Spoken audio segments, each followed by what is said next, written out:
Hello বন্ধুরা, মাংস মাংস এই যে দেখুন মাংস। হ্যাঁ, না মানে মাংস নিয়ে খেতে বসলাম আর কি, সেই জন্য মাংস মাংস বলছি।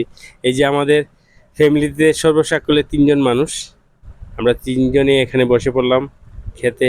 আর চিন্তা করলাম যে একটি ভিডিও হয়ে যাক, আমাদের খাওয়া দাওয়া দেখি একটা ভিডিও হয়ে যাক, যেহেতু খাওয়ানো সম্ভব নয়। আর মাংসটা খুব সুস্বাদু হয়েছিল, কারণ দেশি মুরগি, ওই যে মাঠে চড়ানো মুরগি আছে না, এই মুরগিটা সেই মুরগি, মাঠে চড়ানো মুরগি। খেতে অনেক কিন্তু সুস্বাদু হয়েছিল। তাই এই দেখুন, আমাদের আবার কিন্তু একটা জিনিস আছে, আমরা একটু অন্যরকম ভাবে খাই। এই যে আস্তে আস্তে রসুন দিই, কে কে মাংসতে আস্তে আস্তে রসুন দিয়ে খান?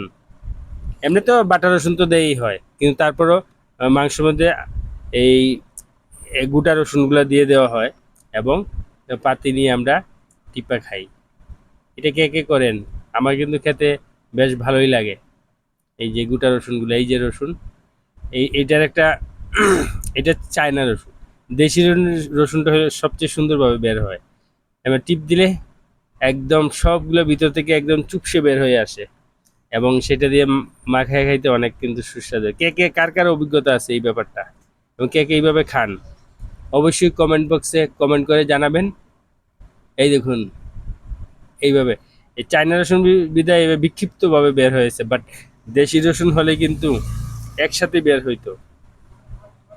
এই দেখুন, যাই হোক, এটা আমরা নিয়মিতই রাখি, মাংস হলে মাংসের মধ্যে রাখি। আর এটা স্বাস্থ্যের জন্য ভালো, রসুন খাওয়া তো অবশ্যই ভালো স্বাস্থ্যের জন্য, সেই সেন্সে। আর সবচেয়ে বড় কথা হলো রসুন খেতে ভালো লাগে। তাই এই যে আমাদের দুপুরে খাওয়া চললো, আমার বউ দেখাইতেছে, এই পেঁয়াজ দেখাইলো, এখন লেবু দেখাইলো। তবে লেবুর ব্যাপারে একটা কথা বলি, আমিও লেবু নিছি, কিন্তু সিজনের জিনিস সিজনে মানে ডিমান্ড করে, সিজন এক একটা সিজনে এক একটা জিনিস ডিমান্ড করে।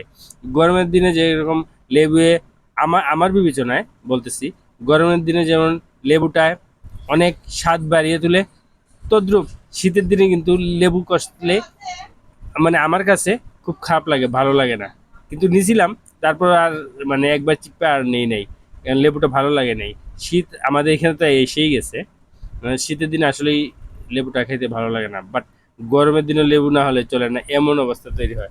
তাই এটাইতে বোঝা যায় যে সিজনের জিনিস সিজনেই পারফেক্ট, বুঝছেন?